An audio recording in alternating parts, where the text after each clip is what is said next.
नमस्कार। बांग्लादेश में जो हो रहा है, हिंदुओं के खिलाफ जो हिंसा हो रही है, वो अब भारत के लिए एक जियोपॉलिटिकल प्रेशर कुकर बन चुका है। तो आज हम इसी कॉम्प्लिकेटेड सिचुएशन की एक एक परत को खोलकर देखेंगे और समझने की कोशिश करेंगे कि आखिर भारत इतना फंसा हुआ क्यों महसूस कर रहा है। तो सबसे बड़ा सवाल यही है ना, कि हिंदुओं पर एक के बाद एक हमले हो रहे हैं और हर कोई पूछ रहा है कि भाई मोदी सरकार कोई एक्शन क्यों नहीं ले रही। क्या हम इतने कमजोर हो गए हैं कि अपने पड़ोस में हो रही इतनी बड़ी हिंसा पर सिर्फ एक लेटर लिखकर रह जाएंगे? चलिए इसी गुत्थी को सुलझाते हैं। तो चलिए शुरू से शुरू करते हैं। सबसे पहले यह समझना जरूरी है कि बांग्लादेश में जमीन पर हो क्या रहा है जो भारत के लिए इतना बड़ा सिरदर्द बन गया है। देखिए, बांग्लादेश में जो हिंदू माइनॉरिटी कम्युनिटी है, उसके खिलाफ एक के बाद एक हिंसक हमले हो रहे हैं। मॉब्स मतलब भीड़ लोगों को मार रही है और जाहिर है इससे पूरे भारत में गुस्सा है और सरकार पर जबरदस्त दबाव बन रहा है कि कुछ किया जाए। आंकड़ा देखिए, सिर्फ कुछ ही दिनों में कम से कम 7 हिंदुओं की जान जा चुकी है मॉब वायलेंस में। दीपू दास, अमृत मंडल, इन जैसे लोगों को बेरहमी से पीट पीट कर मार दिया गया और यह सिलसिला रुक ही नहीं रहा है। अब यहाँ पर कहानी में एक ट्विस्ट आता है। ये जो हमले हो रहे हैं ना, ये रैंडम नहीं है। इसके पीछे है बांग्लादेश की इंटरनल पॉलिटिक्स। मोहम्मद यूनुस जैसे लोग चाहते हैं कि माहौल गर्म रहे ताकि चुनाव ही रद्द हो जाएं। दूसरी तरफ खालदा जिया के बेटे तारिक रहमान भी वापस आ गए हैं, जिससे एक नया पॉलिटिकल एंगल बन गया है। तो ये असल में एक पावर प्ले है और इसकी कीमत चुका रहे हैं वहाँ के माइनॉरिटीज। और यहीं से वो बड़ा सवाल खड़ा होता है कि भारत, जो इस रीजन की इतनी बड़ी पावर है, वो आखिर इतना शांत क्यों बैठा है? सोचिए जरा, हमारे पास एक मजबूत प्रधानमंत्री हैं, अजीत डोभाल जैसे नेशनल सिक्योरिटी एडवाइजर हैं, एस जयशंकर जैसे फॉरेन मिनिस्टर हैं और हमारी मिलिट्री भी पूरी तरह से केपेबल है। तो फिर ये झिझक क्यों? सरकार कोई डिसाइसिव स्टेप क्यों नहीं ले पा रही? तो सवाल वही है, ये हिचकिचाहट आ कहां से रही है? वो कौन सा हिडन प्रेशर है? असल में कहानी जितनी सीधी दिख रही है उतनी है नहीं। ये कहीं ज्यादा कॉम्प्लेक्स है और इसमें कुछ बहुत बड़े ग्लोबल प्लेयर्स भी शामिल हैं। तो चलिए अब बात करते हैं इस पहेली के सबसे बड़े और सबसे खतरनाक हिस्से की। एक ऐसा फैक्टर जो पूरी गेम को ही बदल देता है, और वो है चीन। यूएस पेंटागन की एक रिपोर्ट है और वो कहती है कि चीन अरुणाचल प्रदेश को लेकर ऑब्सेस्ड है। जुनून है उसे। 2049 तक वो इसे एनेक्स करना चाहता है। चीन का ये लॉन्ग टर्म प्लान भारत के हर स्ट्रेटेजिक कैलकुलेशन पर एक बहुत बड़ा असर डालता है। और देखिए, ये कोई आज की चिंता नहीं है, इतिहास हमें यही सिखाता है। 1971 वॉर को ही ले लीजिए। इंदिरा गांधी अप्रैल में ही एक्शन लेना चाहती थीं, लेकिन जनरल मानेक शॉ ने उन्हें रोका। क्यों? क्योंकि उन्होंने कहा कि अभी पहाड़ी दर्रे खुले हैं और चीन इंटरवीन कर सकता है। उन्होंने सर्दियों का इंतजार करने को कहा, जब बर्फबारी से वो दर्रे बंद हो जाएंगे, और हुआ भी वही। भारत ने दिसंबर में एक्शन लिया और चीन कुछ नहीं कर पाया।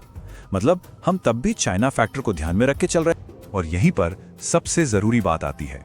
1971 का चीन और आज का चीन, दोनों में जमीन आसमान का फर्क है। वो चीन एक लिमिटेड पावर था, आज का चीन एक ग्लोबल सुपर पावर है। वो तब एक सेकेंडरी कंसर्न था, आज वो हमारा प्राइमरी स्ट्रेटेजिक चैलेंज है।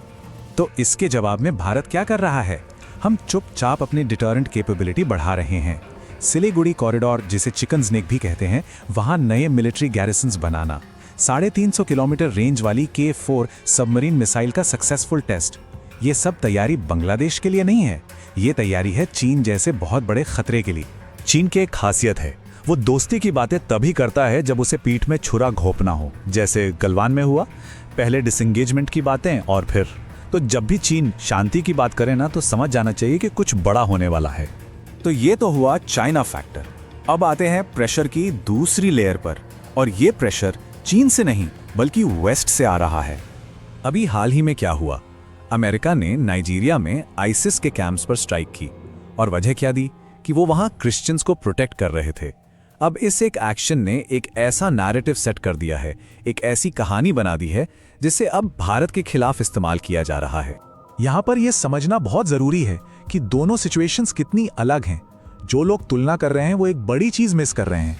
अमेरिका ने आईसिस के टेररिस्ट कैंप्स पर हमला किया, एक क्लियर मिलिट्री टारगेट था। भारत के सामने क्या है? Bangladeshi civilian mobs. कोई मिलिट्री टारगेट नहीं है, तो भारत हमला करेगा किस पर? अपने पड़ोसी देश के आम नागरिकों पर या उनकी सेना पर? ये इम्पॉसिबल है। तो अब दोनों चीजों को जोड़कर देखिए। एक तरफ चीन का सीधा खतरा और दूसरी तरफ वेस्ट से आता ये नैरेटिव प्रेशर। जब ये दोनों मिलते हैं तब भारत की असली मजबूरी, असली डायलेमा सामने आता है। इसी को कहते हैं जियोपॉलिटिकल ट्रैप। भारत एक क्लासिक जाल में फंस चुका है। ये एक ऐसी सिचुएशन होती है जहां आप कुछ भी करें उसका नतीजा नेगेटिव ही होगा। एक्शन लेंगे तो भी फंसेंगे, नहीं लेंगे तो भी। ऐसे में आपको वो रास्ता चुनना पड़ता है जिसमें सबसे कम नुकसान हो, और कई बार वो रास्ता होता है कुछ ना करना। और चीन यही तो चाहता है। चीन का अल्टीमेट गोल भारत से लड़ना नहीं है, उसका गोल है भारत को एक लंबे, महंगे और थका देने वाले युद्ध में फंसाना।